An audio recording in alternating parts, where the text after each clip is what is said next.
BA पाठ द्वितीय के छात्राओं, रीतिकाल के विषय में हम जानकारी प्राप्त कर चुके हैं। अब बिहारी के विषय में भी हम संक्षिप्त परिचय पूर्व की कक्षाओं में पढ़ चुके हैं। अब हम घनानंद के विषय में पढ़ेंगे। घनानंद रीति मुक्त कविता के प्रमुख कवि हैं। महाकवि घनानंद हिंदी काव्य साहित्य में प्रत्यक्ष रूप से दृष्टिगोचर होने वाले दैदीप्यमान नक्षत्र हैं। इन्होंने अपने भावों को प्रकट करने के लिए गद्य को न चुनकर पद्य को चुना, क्योंकि इसका प्रमुख कारण यह था कि गद्य की अपेक्षा पद्य में अधिक भावों को प्रकट कर सकते थे। कवि ने स्वयं ही कहा है, लोग न लागी कवित बनावत, मोही तो मेरे कवित बनावत। कवि घनानंद रीतिकाल के कवि थे। अतः ये तो सभी जानते हैं कि समसामयिक परिस्थितियों का प्रभाव पड़े बिना नहीं रहता। अतः रीतिकालीन प्रवृत्तियों का प्रभाव घनानंद पर पड़ा, किंतु ये तत्कालीन काव्य प्रवृत्तियों के प्रति इतने जागरूक न थे जितना कि उस पंक्ति में बैठने के लिए अनिवार्य था। यही कारण है कि इतिहासकारों ने रीतिमुक्त कवियों में स्थान दिया। रीति युगीन प्रवृत्तियों से प्रभावित होकर भी इन्होंने उसके अंधानुकरण का प्रयास कभी नहीं किया, अपितु उसके प्रति विद्रोह ही किया।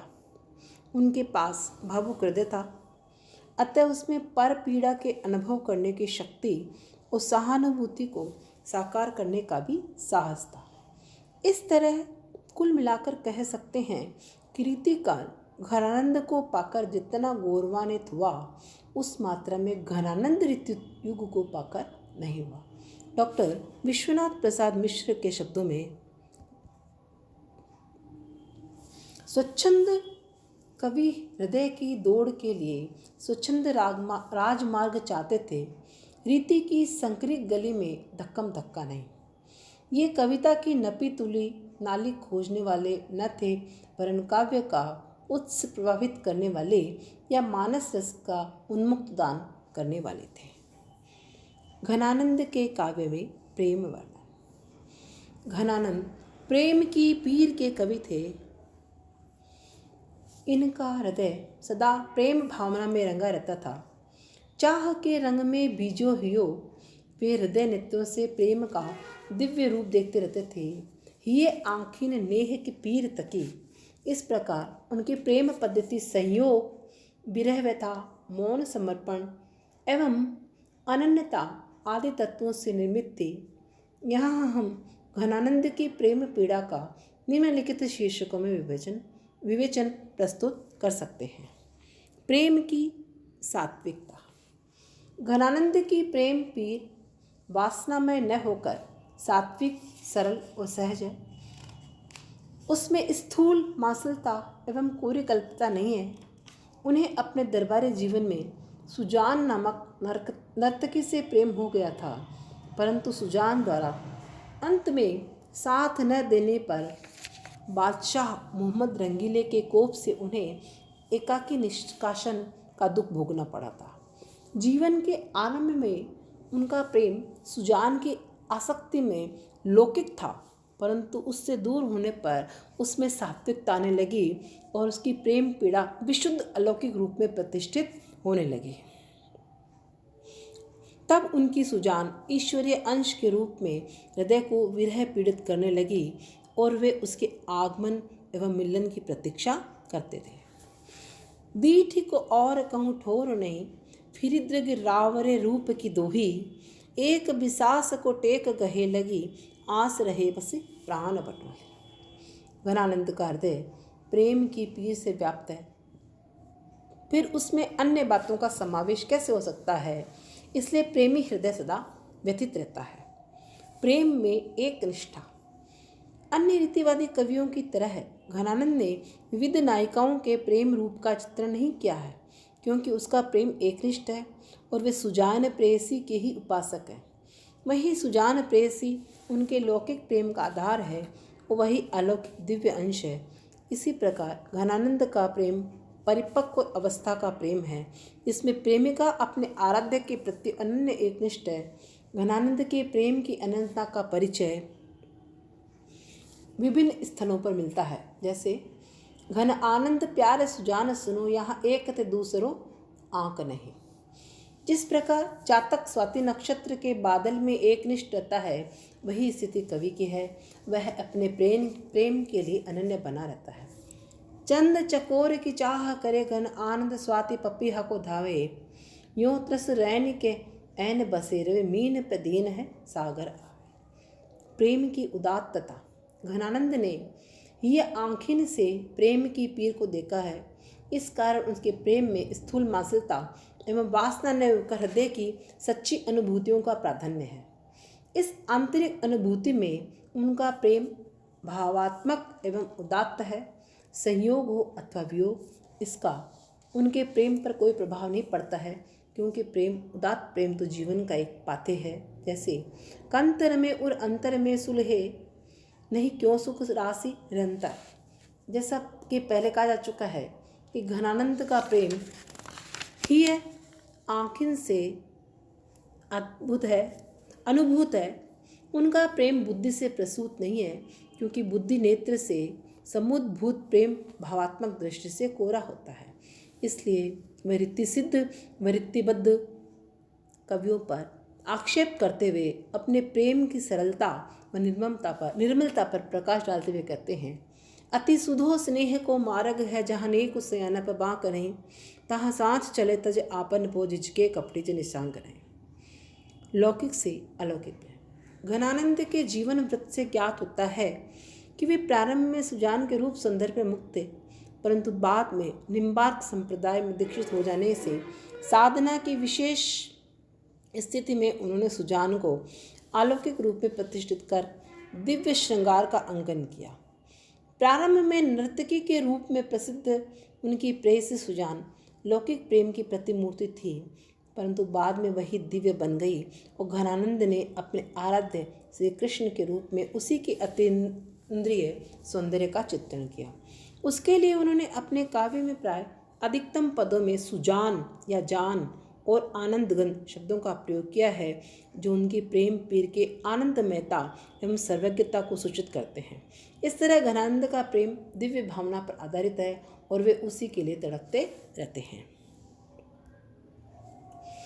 घन आनंद जीवन प्राण सुजान, तिहारी बातन लीजिए जो, नित नीके रहो तुम्हें चाहो कहाँ, वे असीम हमारी लीजिए जो। यद्यपि अलौकिक प्रेम भावना के कारण घनानंद ने मिलन विरह की उभयात्मकता प्रकट की है, परंतु स्वयं के लौकिक अज्ञान के कारण विरह की ही तीव्रतम अनुभूति प्रदर्शित की है। इस तरह उन्होंने लौकिक प्रेम की असफलता तथा अलौकिक प्रेम की सफलता की मधुर व्यंजना की है। अगला बिंदु है प्रेमजन्य वेदना। घनानंद प्रेम पीर के गायक कवि है। इनका हृदय प्रेम पीर से भरा रहता है। ये सुजान के दर्शन मिलन के लिए उत्सुक रहते हैं और हर पल उसकी प्रतीक्षा करते हैं, परंतु सुजान इनके पास नहीं आती है। इधर उन्हें प्रेमजन्य वेदना होती है, परंतु अतिशय पीड़ा में प्राण नहीं निकल पाते। वे तो निरंतर उसके मिलन की चाह रखते हैं।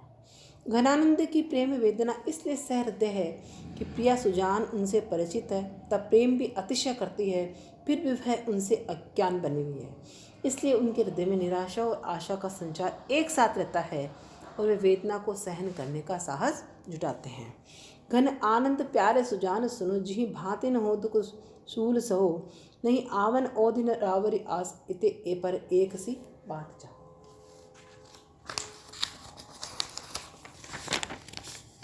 प्रेमानुभूति की तीव्रता। घनानंद में प्रेमानुभूति की तीव्रता या गहराई है। प्रेम की विभिन्न अवस्थाओं को उन्होंने व्यवहारिक रूप से परखा है, देखा है। इस कारण इनका प्रेम स्थूल मांसल न होकर हृदय के भीतरी भाग से अनुभूत है। उसमें आंतरिक गंभीर अनुभूति एवं निर्मलता व्याप्त है। उनका एकनिष्ठ प्रेम अन्य ऋतुकालीन कवियों की तरह बहिर्मुखी नहीं है। उसमें सूक्ष्मातिसूक्ष्म भावों की मार्मिक व्यंजना है। उन्होंने विभिन्न स्थलों पर अपनी तीव्र प्रेमानुभूति का चित्रण किया है। हिये में जो आरती सुजारती उजारती है, मारती मरोरे जिये धारती कहा कर। अगला बिंदु है पूर्वानुराग में प्रेम। घनानंद का प्रेम प्रारंभ में सुजान की स्मृति को लेकर व्यक्त हुआ है, परंतु बाद में उसमें पूर्वानुराग है। जब से घनानंद ने रसमूर्ति सुजान को देखा है तब से वे उसकी चाह में दीवाने बने रहते हैं, परंतु उसमें वासना का पुट जरा भी नहीं है। जैसे जब ते निहारे घन आनंद सुजान प्यारे, तब ते अनोखी आगे लागी रही चाह के। इस प्रकार प्रीतम सुजान की रूप छटा के प्रथम दर्शन से ही घनानंद का प्रेम इतना बढ़ गया कि उन्हें रात दिन चैन नहीं मिलता और हृदय वेदनाग्रस्त रहता है। प्रेम का एकांगीपन। घनानंद का प्रेम लौकिक से अलौकिक होने के कारण एकांगी भी है। वह अपनी प्रिया से अतिशय प्रेम करता है, परंतु उसकी प्रिया इतनी निष्ठुर है कि उसकी तरफ देखती भी नहीं है। वह प्रेम करना तो दूर रहा, उन्हें दर्शन भी नहीं देती हैं। प्रेमिका अनासक्त, निर्विकार एवं निष्ठुर बनी रहती है, जबकि प्रेमी एकनिष्ठ, सरल और आसक्त बना रहता है। इसी कारण घनानंद की व्यथा और बढ़ जाती है। भयो अति निष्ठुर मिटाए पहचान डारी, याही दुख हमें जग लागी हाय हाय है। अगला बिंदु है प्रेम एवं संयोग श्रृंगार। प्रेमी प्रेमिका का मिलन दो प्रकार का कहा गया है, संयोग सहित और संयोग रहित। पहले को हम संयोग तथा दूसरे को वियोग की संज्ञा देते हैं। यद्यपि ऐसा विभाजन काव्य शास्त्र द्वारा नहीं किया गया है, किंतु भावना के आधार पर ऐसा किया जाना ठीक है। घनानंद ने संयोग का पूर्व राग तथा अभिलाषा रूप में ही वर्णन किया है। इस कारण उसमें वासना की स्थूलता की अपेक्षा भाव सौंदर्य का माधुर्य है। जैसे वह चतुराई सो चिताई चाहिए की छवि, वह छलताई न छिनक बिसरती है। घनानंद के संयोग श्रृंगार के संबंध में यह महत्वपूर्ण बात है कि उसमें भाव सौंदर्य शिथिल नहीं है। प्राय कहा जाता है कि संयोग में विलास अथवा वासना की प्रधानता होने के कारण भावानुभूति शिथिल हो जाती है, लेकिन घनानंद के संयोग वर्णन में भावों का अविच्छिन्न उदय होता है, उसमें अनुभूति रहती है। यही कारण है कि चाहे संयोग हो अथवा वियोग, घनानंद ने भावोदय का ही अधिक महत्व वर्णन किया है। संयोग में वियोग। घनानंद की प्रेम पीड़ा में चाहे संयोग हो चाहे वियोग हो की स्थिति अभिलाषा प्रदान है। यह अभिलाषा वियोग की ही भांति संयोग में भी प्रणय को आंतरिक पीड़ा से व्यतीत की रहती है। इसी कारण से संयोग में वियोग का आभास निरंतर होता रहता है। रूप सौंदर्य का चित्रण। श्रृंगार रस के आलम्बन में नायक या नायिका के स्वरूप का वर्णन घनानंद ने भी किया है, लेकिन रूप वर्णन के प्रसंगों में घनानंद का भाव पक्ष इतना सबल और गहन बना रहता है कि वह समग्र काव्य की अभिव्यंजना का ऐसा शोभन पक्ष उभरता है। रूप वर्णन के अंतर्गत घनानंद दो प्रकार के चित्रण खींचते हैं। प्रथम है खंड चित्र, जिसमें आँख, नाक, कान, मुख आदि शरीर के अवयवों में छटा है, और दूसरा समग्र रूप सौंदर्य का अत्यंत प्रभावशाली चित्रण किया। जैसे रूप निदान सुजान सखी जबते इन नैनन ने को निहारे।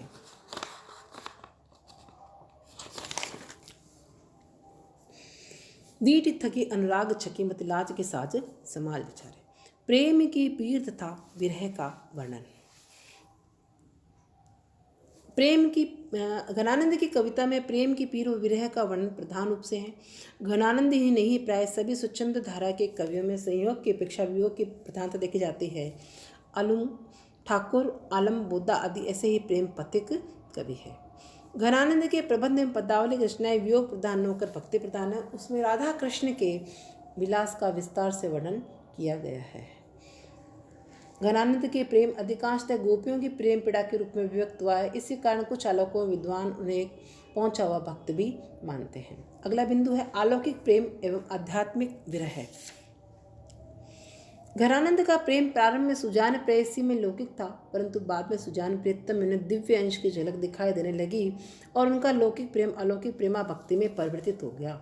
इस कारण उसकी विरह वेदना में कभी कभी सघन आध्यात्मिक अनुभूतियों के भी दर्शन होते हैं। कवि कहते हैं, आप मेरे अंतर में बसे हो, किंतु प्रवासी प्रीतम की तरह लगते हो। हृदय में रहने से आपका दर्शन नहीं कर पाते और आप अपनी बात को कहते हो, ना मेरी बात सुनते हो। तुम मुझे आंखों की पुतली बनकर सब कुछ दिखलाते हो, किंतु स्वयं दिखलाए नहीं पड़ते हो। इस प्रकार आध्यात्मिक भावों को प्रकट करके घनानंद ने अपने प्रीतम को गेय और अगेय तथा ब्रह्मानंद तक बदला है। इस तरह से हम कह सकते हैं कि घनानंद का जो काव्य है वो काव्य वृत्ति मुक्त जो अलग परिपाटी से हटकर चले हैं उसमें लिया जाता है। पढ़िए। धन्यवाद।